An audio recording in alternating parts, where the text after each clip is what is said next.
Good morning students, I am Mayank Awasthi from the solid brain classes. आज हम लोग एक टॉपिक के बारे में पढ़ेंगे, फिजिक्स के टॉपिक के बारे में, दैट इज किरचॉफ्स लॉ।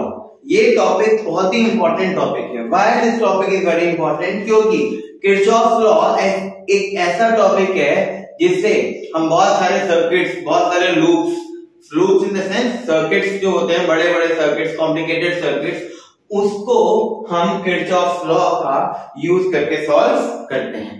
तो आज हम देखने वाले हैं किरचॉफ्स लॉ के बारे में, थोड़ा सा क्या होता है और इसके क्या क्या लॉज हैं। फिर अगली वीडियोस में ऑब्वियसली हम इसके यूजेस और उस पर कुछ न्यूमेरिकल डिस्कस करेंगे। ओके, तो जब हम किरचॉफ्स लॉ की बात कर रहे हैं तो बेसिकली इसके दो पार्ट हैं, दो लॉज हैं। पहला क्या है? किरचॉफ क्या है पहला? First is Kirchhoff current law. First is Kirchhoff current law, ठीक है। अच्छा, किरचॉफ करंट लॉ को हम क्या बोलते हैं? जंक्शन रूल भी बोलते हैं। We also call it junction rule. क्या बोलते हैं इसको? हम जंक्शन रूल भी बोलते हैं। तो हमें क्या पता चला? किरचॉफ का पहला लॉ क्या है? किरचॉफ करंट लॉ और किरचॉफ जंक्शन रूल। जो दूसरा वाला है that is Kirchhoff voltage law. Kirchhoff voltage law, या फिर इसे हम लूप रूल भी कह सकते हैं। क्या कह सकते हैं इसको? हम लूप रूल भी कह सकते हैं। तो हमारे किरचॉफ के दो लॉ कौन कौन से हैं? Kirchhoff current law, we can also write it as KCL. Kirchhoff current law को हम केसीएल भी लिख सकते हैं। और किरचॉफ वोल्टेज लॉ को हम क्या लिख सकते हैं? We can write it as KVL. ठीक है, किरचॉफ वोल्टेज लॉ और किरचॉफ करंट लॉ। अब हम इनको एक एक करके will discuss them one by one. Okay, now let us start with Kirchhoff current law. हम किससे स्टार्ट करते हैं? किरचॉफ करंट लॉ से हम स्टार्ट करते हैं। ओके, तो किरचॉफ करंट लॉ, जैसे कि मैंने पहले ही बताया, Kirchhoff current law, okay, current law, या फिर हम लोगों ने भी पहले डिस्कस किया था, इसे हम क्या बोल सकते हैं? Junction rule. ओके, क्या बोलते हैं इसको? हम जंक्शन रूल बोलते हैं।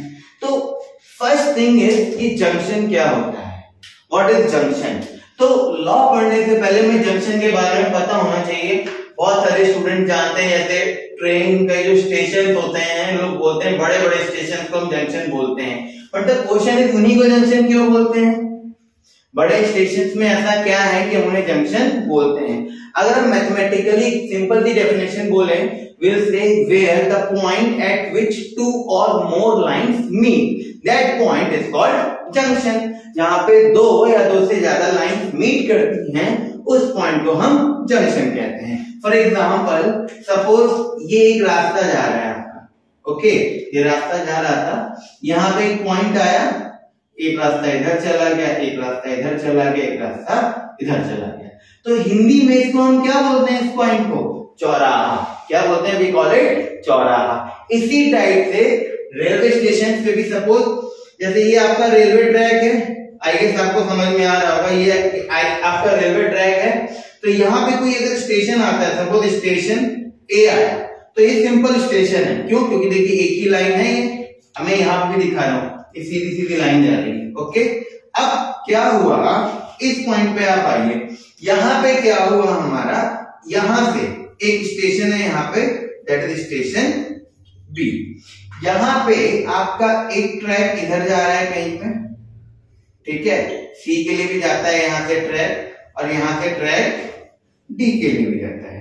ओके, तो ये जो स्टेशन है, यहां से अगर आपको यहां जाना है तो आप अलग ट्रेन लेंगे, यहां जाना है तो आप अलग ट्रेन लेंगे। और एक बार सपोज सीधा भी जा रहा है इसमें, तो यहां से कितने पाथ जा रहे हैं? 1 2 3। तो एक पॉइंट से कितने पाथ जा रहे हैं? 1 2 3, और एक पीछे को 4 पाथ जा रहे हैं। तो इसीलिए इस स्टेशन को हम क्या बोलेंगे?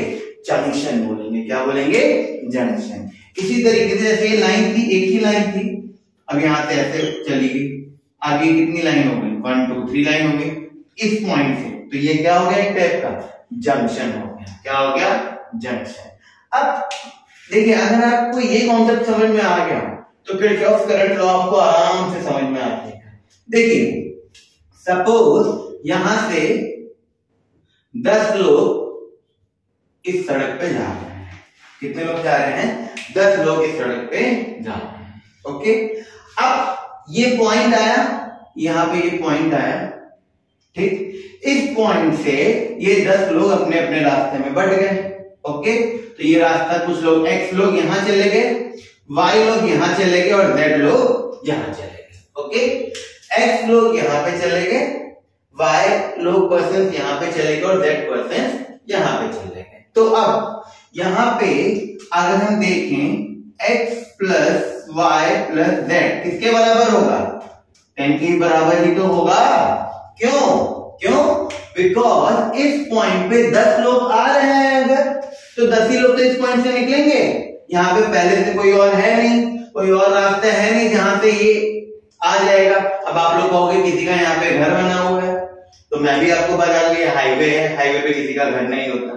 What my point? तो अगर 10 लोग आ रहे हैं तो 10 ही लोग यहां से निकलेंगे। तो same is the Kirchhoff current law. It says that at any junction, total current entering the junction is equal to total current leaving the junction. That means sum of all the current at the junction is 0. आई बात समझ में? Let us see this. जब हम इसको देखेंगे अगर, तो कैसे देखेंगे? सपोज ये हमारा क्या है? एक पॉइंट है, ये हमारा एक पॉइंट है, यहां से आपका चला, हम 2-3 यहां से ऐसे रेजिस्टेंस हमारे निकले हुए हैं। ओके, अब सपोज ये आपके अलग अलग पॉइंट्स हैं, वायर्स हैं, ये क्या है? Terminal M। Okay, point M। यहां पे सपोज I1 है, ये I2 है, ये I3 है। ओके, अच्छा दूसरा आप देखिए, ये क्या है आपका? I5 है, ये आपका I6। अब जंक्शन M की अगर हम बात करते हैं, अगर हम किसकी बात करते हैं? जंक्शन M की अगर हम बात करते हैं, so at junction M, at junction M। अब आप जंक्शन M को देखिए कि यहां पे कितना करंट आ रहा है। अब आप अगर ध्यान से देखेंगे तो आपको क्या दिखाई पड़ेगा कि I1 जो है M की तरफ आ रहा है, ओके, I2 भी M की तरफ आ रहा है और I3 भी M की तरफ आ रहा है। मतलब कनेक्ट करिए पीछे वाले एग्जांपल से, ये 3 लोग M की तरफ आ रहे हैं। ओके, तो इसका मतलब I1 plus I2 plus I3 is equal to, अब 3 लोग निकल कितने लोग रहे हैं? 3 लोग, तो 3 I1 I2 I3 करंट इधर आ रहा है, लीव कौन कर रहा है? I6 और I5। तो हम इसको किसके बराबर रख देंगे? I6 plus I5। ओके, और you can write it I5 plus I6। अब इसको अगर हम इधर लेके आते हैं तो what I will write? I1 plus I2 plus I3 minus I6 plus I5 is equal to 0। तो नेट करंट क्या हो गया इस पॉइंट पे? 0। क्यों? क्योंकि जितना आएगा, अगर सपोज ये 2 एम्पियर है, ये 3 एम्पियर और ये 4 एम्पियर है, तो 4 और 3 7 और 2 9। अगर इसका सम 9 आ रहा है तो इन दोनों का सम भी कितना आएगा? 9 एम्पियर ही आएगा।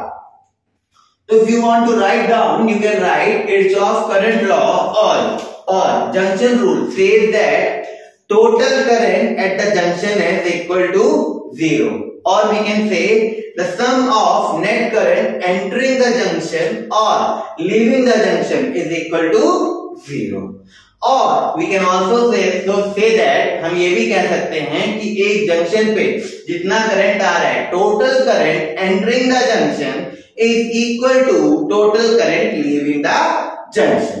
Got my point? ये हमारा क्या हो गया? किरचॉफ करंट रूल हो गया। इसको हम क्या कह सकते हैं? किरचॉफ जंक्शन रूल भी कहते हैं, और only we can call it junction rule. यहां तक आइए तो आपको अच्छे से समझ में आ गया होगा। अब हम आगे बढ़ते हैं, अब हम बात करेंगे किरचॉफ वोल्टेज लॉ की। अब हम बात करेंगे किरचॉफ वोल्टेज लॉ की, ठीक है। लेकिन Kirchhoff voltage law I guess हम लोग नेक्स्ट वीडियो में डिस्कस करेंगे।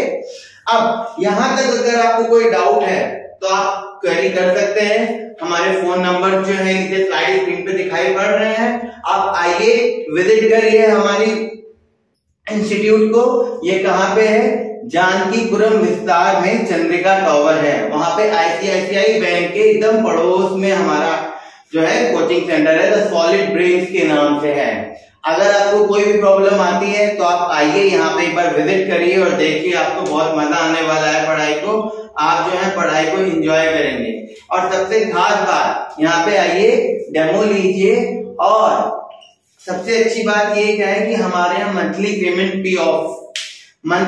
फी पेमेंट ऑप्शन है कि आपको महीने के महीने फीस देनी है। अगर आपको लग रहा है कि किसी मंथ आपको मजा नहीं आया तो आप उस मंथ छोड़ सकते हैं, but I can assure you कि ऐसा होगा नहीं। अगर आप हमारे साथ जुड़ेंगे then you will enjoy and enjoy studies. Okay, thank you, bye bye.